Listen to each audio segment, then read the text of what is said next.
Tnieda allarm Ewropew wara li testijiet fuq kampjuni ta' molluski li ġew importati f'Malta mill-Italja instab li huma kontaminati b'batterji li jagħmlu danni lil min jikkonsmhom.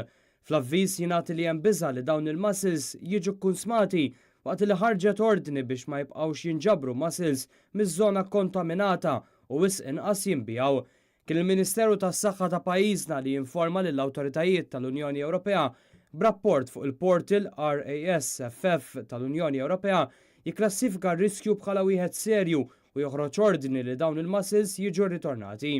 Skont il-kampjuni li ttieħdu instabu 3 batterji differenti. Din l-aħbar issegwi rapport simili din id-darba li sar mill-Italja xi jiem ilu dwar kontaminazzjoni minn batterji oħra ta' mussels li kienu importati fil-pajjiż ġar tagħna mill-Greċja. Mhux magħruf jekk f'dan il-każ kienu ġew importati wkoll lejn pajjiżna, hekk kif rapporti fil-midja internazzjonali jgħidu li kienu diversi pajjiżi li kkonfermaw ir-rapport.